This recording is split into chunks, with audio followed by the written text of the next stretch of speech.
Film की शुरुआत में एक बेहद खूबसूरत शहजादी अपने ही भव्य कक्ष में आंखें खोलती है, लेकिन दरवाजा बाहर से बंद है। उसे याद आता है कि किसी ने उसे कुछ सुंघाकर यहाँ कैद किया है, पर आखिर यह साजिश रची किसने? तभी दरवाजा खुलता है और दो भारी भरकम पहरेदार अंदर आते हैं। अब यहाँ शहजादी चलती है अपना सबसे खतरनाक दांव। वह बिस्तर पर ऐसे लेट जाती है मानो अब भी गहरी बेहोशी में हो। एक पहरेदार जैसे ही उसे देखने करीब आता है, पलक झपकते ही वह उस पर जानलेवा प्रहार कर देती है। उसकी बिजली जैसी फुर्ती देखकर आपके होश उड़ जाएंगे। ये कोई नाजुक कली नहीं जो किसी राजकुमार के साथ सोने के सपने देखती हो, बल्कि युद्ध कला में निपुण एक खूंखार योद्धा है। वह अकेली ही दोनों पहरेदारों के छक्के छुड़ा देती है और उन्हें उसी कमरे में बंदी बना देती है। वह तेजी से दूसरे कक्ष की ओर बढ़ती है और खिड़की से झांकती है तो देखती है कि प्रिंस जूलियस, जो दूसरे राज्य का वारिस है, उसने उसके पूरे परिवार को बंदी बना लिया है, जिसमें राजा, रानी और उसकी छोटी बहन भी शामिल है। अब कहानी अतीत के उन पन्नों को पलटती है जहां इस खौफनाक साजिश का बीज बोया गया था। कुछ समय पहले राजकुमार जूलियस और इस शहजादी का विवाह तय हुआ था, पर जूलियस एक बेहद क्रूर और स्वार्थी भेड़िया था, इसलिए शहजादी ने एक दुस्साहसी कदम उठाया। वह ठीक विवाह वाले दिन ही मंडप से फरार हो गई। इस भयंकर अपमान से जूलियस बदले की आग में पागल हो उठा। आज उसी नफरत ने उसे इस खौफनाक जाल को बुनने के लिए उकसाया है। वह किसी भी कीमत पर शहजादी को अपनी मुट्ठी में करना चाहता है। आखिर क्यों? क्योंकि शहजादी का कोई भाई नहीं था और जूलियस की गिद्ध जैसी नजरें सिर्फ शहजादी पर नहीं बल्कि इस पूरे साम्राज्य के सिंहासन पर घड़ी थी। अब कहानी वर्तमान में लौटती है। कक्ष में एक भयानक पहरेदार प्रवेश करता है जिसका चेहरा लोहे के एक खौफनाक मुखौटे से ढका है। उसे देखते ही शहजादी चुपचाप स्नान कुंड में छिप जाती है। पहरेदार खाली कमरा समझकर लौटने ही वाला था कि शहजादी बाहर निकलती है, पर तभी पहरेदार की गिद्ध जैसी नजर उस पर पड़ जाती है और वह उसे दबोच लेता है। पर क्या वो इतनी आसानी से हार मान लेगी? बिल्कुल नहीं। वह शेरनी की तरह पलटवार करती है। दोनों के बीच रोंगटे खड़े कर देने वाला एक खूनी संग्राम होता है और आखिरकार शहजादी उस विशाल दरिंदे को भी पछाड़ देती है। गहरी सांसें लेते हुए वह अचानक अपनी पुरानी यादों में चली जाती है। उसे याद आता है कि राजा हमेशा से सिंहासन के लिए एक बेटे की आस लगाए बैठे थे, पर शहजादी की गुरु ने उसे किसी लड़के से कम नहीं आंका। उस दौर में जब लड़कियों का हथियार छूना भी पाप माना जाता था, तब उसने छिपकर तलवारबाजी, आत्मरक्षा और निडरता की हर कला सीखी। उसने समाज की हर जंजीर को तोड़कर खुद को एक अजेय योद्धा बनाया। ये पुरानी यादें शहजादी के मन में गूंज ही रही थीं कि अचानक कुछ और खूंखार पहरेदार आ धमकते हैं। क्या अब सब खत्म? बिल्कुल नहीं। वह काल बनकर उन पर टूट पड़ती है और सबको धूल छटाकर वहां से निकल जाती है। इधर जूलियस अपने मुख्य सेनापति को हुक्म देता है, जाकर देखो शहजादी विवाह के लिए तैयार है या नहीं। मगर वह कामचोर सेनापति खुद जाने के बजाय एक मोटे पहरेदार को भेज देता है। वह सिर्फ हुक्म चलाना जानता था। उधर मौत से बचती शहजादी की नजर जैसे ही कमरे में आए पहरेदार पर पड़ती है, आपके रोंगटे खड़े हो जाएंगे। वह जान पर खेलकर चुपचाप खिड़की के बाहर हवा में लटक जाती है। वह मोटा पहरेदार सीढ़ियां चढ़कर इतना थक चुका था कि वहीं बैठकर सुस्ताने लगता है। खाली कमरा देखकर वह वहां से लौट जाता है। तब शहजादी वापस अंदर आती है।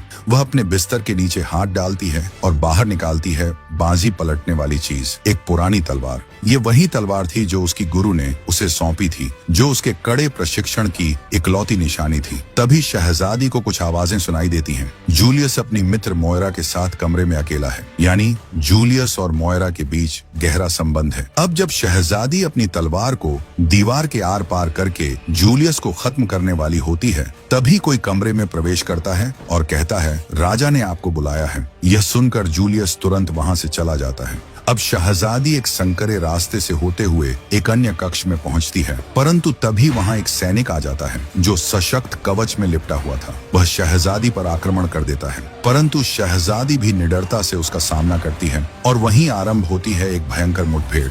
थोड़ी ही देर में वह सैनिक को मात देकर उस पर आग झोंक देती है और उसे खिड़की से नीचे फेंक देती है। नीचे जहां वह सैनिक गिरा था, वहीं जूलियस खड़ा था। तभी मोटा पहरेदार जूलियस को बताता है कि मैंने शहजादी को पूरे महल में ढूंढा, लेकिन वह कहीं नहीं मिली। यह सुनकर जूलियस अपने वरिष्ठ सैनिक पर क्रोध में भड़क उठता है और आदेश देता है, पूरे महल की तलाशी लो, और इतना कहकर वहां से चला जाता है। मोयरा सैनिकों पर शक करते हुए कटाक्ष करती है कि यहाँ कोई न कोई ऐसा अवश्य है जो इस महल के हर रास्ते को भली भांति जानता है। उसकी यह बात सुनकर सभी उसका उपहास उड़ाते हैं और जोर जोर से हंसते हैं। यह अपमान मोयरा को भीतर तक झकझोर देता है। क्रोध में वह वरिष्ठ सैनिक पर धावा बोल देती है और क्रूरता से उसका अंत कर देती है, उसका गला रेत देती है। फिर मोयरा सबको आदेश देते हुए कहती है कि जल्दी जाकर शहजादी को ढूंढो। ये सब ऊपर से शहजादी भी देख रही होती है, लेकिन तभी अचानक अनेक सैनिक शहजादी के सामने प्रकट होते हैं और उसे बंदी बना लेते हैं। परंतु वह कहाँ रुकने वाली थी। वह कई सैनिकों को परास्त कर आगे बढ़ती है, लेकिन रास्ते में और भी सैनिक आ जाते हैं जो उसकी राह में दीवार बनकर खड़े हो जाते हैं। अकेले ही वह सबका सामना करती है, परंतु इस संघर्ष में वह गंभीर रूप से घायल भी हो जाती है।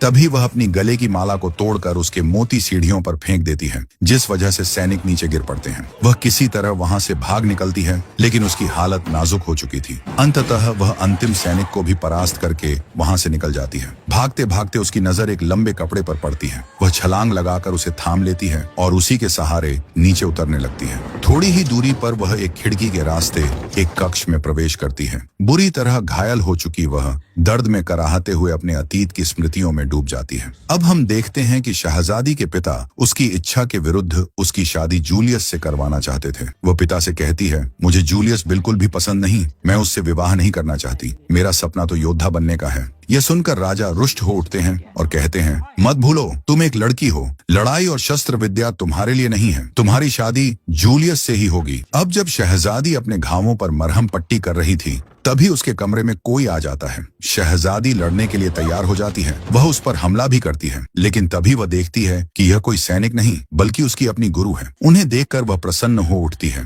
परंतु चोटों के कारण वह बेहोश होकर गिर जाती है। गुरु उसे उठाकर शैया पर लिटाती है और उसके घावों पर मरहम लगाती है। शहजादी उनसे पूछती है, ये सब कैसे हुआ? मुझे कुछ भी याद नहीं है। तब गुरु बताती है, कुछ समय पूर्व एक रात जूलियस अपने सैनिकों के साथ आया और उसने हमला कर दिया। हमारे लोग युद्ध के लिए तैयार नहीं थे, इसलिए उसने हमें बंदी बना लिया। जूलियस निर्दयी है, उसे किसी पर दया नहीं आती। वह हर किसी को निर्दयता से मार रहा था। यह सब जानकर शहजादी को बहुत दुख होता है। वह कहती है कि अगर वह जूलियस से शादी कर लेती तो यह नहीं होता, सब उसी की गलती है। तब उसकी गुरु कहती हैं, कीली, यह वक्त इल्जाम का नहीं, साहस और संघर्ष का है। फिर गुरु कहती हैं कि इस महल से निकलने का बस एक ही रास्ता है, जल मार्ग। वे दोनों वहां से निकलकर उस दिशा में बढ़ती हैं, लेकिन मार्ग में वे देखती हैं कि जूलियस के सैनिक आम जनता पर कहर ढा रहे हैं। 3 सैनिक मिलकर एक स्त्री पर अत्याचार कर रहे होते हैं। ये देखकर वे दोनों गुपचुप तरीके से वहां पहुंचती हैं और उन पर हमला बोल देती हैं। वे स्त्री को रास्ता दिखाते हुए कहती हैं कि पीछे एक रास्ता है, भाग जाओ। फिर वे दोनों बहादुरी से सभी सैनिकों को पछाड़ती हैं। तभी एक बचा हुआ सैनिक गुरु पर हमला करने जा रहा था कि तभी मोयरा समय रहते वहां पहुंचती है और अब वह इनसे लड़ने लगती है। मोयरा अपने हथियार से शहजादी के गले को पकड़ लेती है, जिससे शहजादी की हालत अत्यंत गंभीर हो जाती है। परंतु तभी उसकी गुरु पीछे से आकर मोयरा को परास्त करती है और उसे दूर धकेल देती है। इसी कारण शहजादी की रस्सी खुल जाती है। फिर शहजादी और उसकी गुरु मोयरा के चारों ओर आग लगा देती हैं, ताकि मोयरा उन्हें रोक न सके और दोनों वहां से निकलने लगती हैं। अब गुरु शहजादी से कहती हैं, तुम अकेली ही भागो, यह आवश्यक है, तुम्हें अपने परिवार को बचाना है। शहजादी मना करती है, पर गुरु आग्रह पूर्वक समझाती हैं और स्वयं मोयरा का सामना करने का निश्चय करती हैं। अंततः शहजादी उनकी बात मान जाती है और अकेले ही पानी के रास्ते से वहां से निकल पड़ती है। वह जेल तक पहुंचती है, जहां सैनिक उसके परिवार पर निगरानी रख रहे होते हैं। वे शराब पीते और खेलों में मग्न होते हैं। शहजादी उनके पास जाकर शराब पीती है और अचानक उन पर धावा बोल देती है। अपने सैनिकों से भिड़ती हुई बेटी को देखकर उसके पिता अचंभित रह जाते हैं। वह जैसे ही अपने परिवार को वहां से निकालने लगती है, अचानक कुछ और सैनिक वहां आ धमकते हैं और इन सभी पर हमला कर इन्हें बेहोश कर देते हैं। जैसे ही शहजादी को होश आता है तो वह खुद को जूलियस के सामने बंधा हुआ पाती है। उसके साथ उसका पूरा परिवार भी वहीं मौजूद था। तभी मोयरा शहजादी की गुरु को भी वहां ले आती है। शहजादी रोमांटिक होकर जूलियस से कहती है, मैं दिन रात आपके बारे में ही सोचती रहती हूँ। जूलियस हैरान होकर पूछता है, क्या सोचती रहती हो मेरे बारे में? शहजादी आंखों में नफरत लिए कहती है, मैं तुम्हें मारने के अनगिनत तरीके सोचती रहती हूँ और मुझे उस पल का बेसब्री से इंतजार है जब मैं तुम्हारा धड़कता हुआ दिल अपने हाथों में पकड़ूंगी। ये सुनकर जूलियस का पारा चढ़ जाता है और वह तिलमिला उठता है। गुस्से में आकर वह ऐलान करता है, अब मैं शहजादी से नहीं बल्कि उसकी छोटी बहन से विवाह करूंगा, क्योंकि इससे भी मैं राजा बन जाऊंगा। फिर जूलियस शहजादी को मारने का आदेश देता है। शहजादी स्थिति को भांपते हुए अपनी गुरु को इशारा करती है ताकि वह उसकी छोटी बहन को यहाँ से ले जाएं। फिर शहजादी लड़कर सबका ध्यान भटकाती है और इतने में गुरु उसकी बहन को लेकर वहां से निकल जाती है। तभी एक सैनिक शहजादी को उठाकर खिड़की से बाहर फेंक देता है और वह सीधे गहरे पानी में जा गिरती है। पानी में गिरते ही उसे होश आता है और वह याद करती है, मुझे अपने परिवार को बचाना है, उनके लिए लड़ना है और अपने पूरे शहर को सुरक्षित रखना है। ये सोचते ही वह अपने हाथ में बंधी रस्सी को पास पड़े कांच के टुकड़े से काटती है और पानी से बाहर निकल आती है। इसके बाद जूलियस शहजादी के माता पिता को बेड़ियों में कैद करके एक पुराने चर्च में लाता है, जहां पहले से ही तमाम लोग मौजूद थे। जूलियस वहां शहजादी की छोटी बहन से विवाह रचाने के इरादे से आया था। वहां पहुंचते ही वह शहजादी की छोटी बहन को ढूंढने का आदेश देता है। तभी शहजादी फिर से महल में आ जाती है, जहां एक सैनिक सामने से उस पर हमला करने आता है। लेकिन तभी हम देखते हैं कि शहजादी की छोटी बहन महल में ही एक स्टैचू के पीछे छुपी हुई है। अब जैसे ही सैनिक शहजादी को मारने के लिए आता है तो शहजादी की छोटी बहन वह स्टैचू सैनिक पर गिरा देती है, जिससे सैनिक की मृत्यु हो जाती है। तभी यहाँ शहजादी की गुरु भी आ जाती है, जिन्हें देखकर शहजादी को एक ओर सुकून मिलता है तो दूसरी ओर दिल में टीस उठती है कि काश मैंने जूलियस से शादी कर ली होती तो यह दिन देखने को न मिलता। इसके बाद तीनों वहां से निकल जाती हैं और एक जगह पहुंचती हैं जहां पुराने जमाने के युद्ध में काम आने वाले हथियार रखे हुए थे। शहजादी और गुरु युद्ध वाली वेशभूषा में खुद को तैयार करती हैं। चूंकि शहजादी की छोटी बहन को भी ऐसे कपड़े पसंद थे, इसलिए अब वह भी पूरी तरह तैयार हो जाती है। अब वे दोनों शहजादी की बहन को वहीं रुकने का आदेश देकर आगे बढ़ जाती हैं।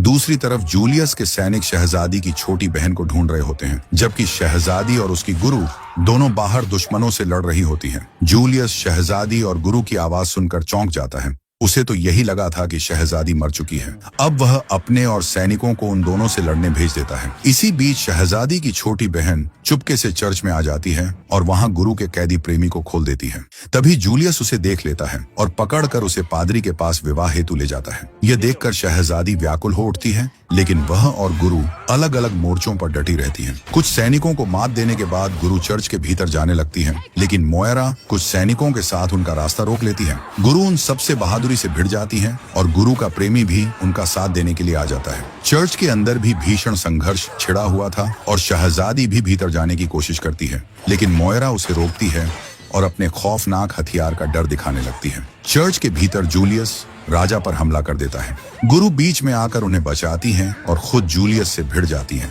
वहीं बाहर शहजादी और मोयरा के बीच घमासान युद्ध चल रहा होता है। कभी मोयरा भारी पड़ती तो कभी शहजादी। अंततः शहजादी मोयरा को उसके ही हथियार से मार देती है। इसी बीच शहजादी देखती है कि जूलियस ने उसकी गुरु पर भीषण हमला कर दिया है, जिससे वे गंभीर रूप से घायल हो जाती हैं। यह देखकर शहजादी की आंखें भर आती हैं। उसे लगता है कि उसकी प्रिय गुरु अब इस दुनिया में नहीं रही, लेकिन तभी गुरु का प्रेमी आकर उन्हें अंदर ले जाता है। अब चर्च के भीतर केवल जूलियस और शहजादी रह जाते हैं और उनके बीच निर्णायक युद्ध शुरू होता है। जूलियस का हमला शहजादी को और अधिक घायल कर देता है। अब उसमें लड़ने की ताकत नहीं बचती और वह थककर घुटनों के बल उसके सामने बैठ जाती है। जूलियस अपनी तलवार उसकी गर्दन पर रख देता है और सबके सामने ऐलान करता है, अब इस राज्य का नया शासक मैं हूँ। लेकिन तभी शहजादी को अपनी गुरु की एक सीख याद आती है, लड़ाई में हमेशा संयम रखो और अपना ध्यान लक्ष्य पर केंद्रित करो। अब जैसे ही जूलियस का ध्यान बढ़ता है, शहजादी फुर्ती से उसकी तलवार छीनती है और एक ही बार में उसका सिर